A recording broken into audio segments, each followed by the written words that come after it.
यीशु मसीह के महान और सामर्थी नाम से आज के नए दिन के लिए मैं परमेश्वर का धन्यवाद देता हूँ। वो हमें नए और ऊंचे दर्जे पर लेकर जाने वाला परमेश्वर है।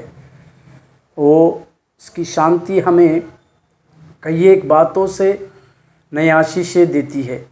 आज का आशीष और अनुग्रह वाला वचन जो यूहन्ना रचित सुसमाचार उसके 17वें अध्याय और 21वें वाक्य, यूहन्ना रचित सुसमाचार 17वें अध्याय और 21वां वाक्य, जहाँ लिखा है कि वे सब एक हो, जैसा तू हे पिता मुझ में है और मैं तुझ में हूँ, वैसे ही वे भी हम में हो, जिससे संसार विश्वास करे कि तू ही ने मुझे भेजा है।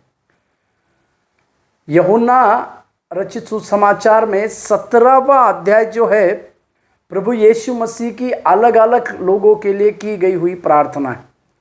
शुरुआत में यीशु मसीह महायाजकीय प्रार्थना अपने स्वयं के लिए करते हैं 17वें अध्याय के 1 वचन से 5वें वचन तक। बाद में 6 वचन से लेकर 19वें वचन तक अपने चेले लोगों के लिए यीशु मसीह के द्वारा की गई हुई प्रार्थना को हम देखते हैं। और फिर उसके बाद 20 वचन से लेकर 26वें वचन तक सारे विश्वासी के लिए की गई हुई प्रार्थना।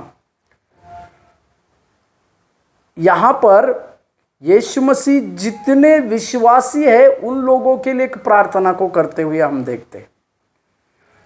ये विश्वासी वो थे जो वो यीशु मसीह के शिक्षा को सुनने के लिए आते थे, यीशु मसीह से चमत्कार प्राप्त करने के लिए आते थे, यीशु मसीह के द्वारा अपने जीवन में आशीष की बातों को भी प्राप्त करने के लिए आते थे। पर यीशु मसीह का अपने सारे विश्वासी लोगों के लिए प्रार्थना करना ये हमें कुछ बातों को सिखाता है। यहाँ पर प्रभु यीशु मसीह ना केवल प्रार्थना की बातें करते हैं, पर सारे विश्वासी लोगों का एक अहम कर्तव्य या अहम भूमिका क्या है इसके विषय में भी प्रभु यीशु मसीह जोर देते हैं। इस वचन को देखिए, यीशु मसीह अपनी प्रार्थना में सारे विश्वासी लोगों के लिए एक बहुमूल्य बात कहते हैं, वो ये है वे सब एक हो।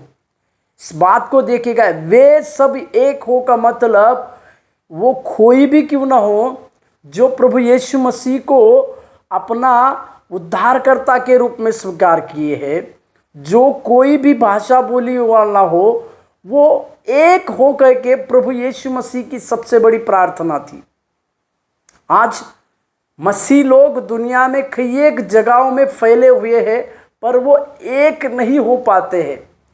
इसके विपरीत प्रभु यीशु मसीह ने 2025 साल पहले इस प्रकार की एक होने के लिए प्रार्थना की थी, और वो एक होने की प्रार्थना को अपने और पिता जिसे एक है इसकी तुलना करते हैं।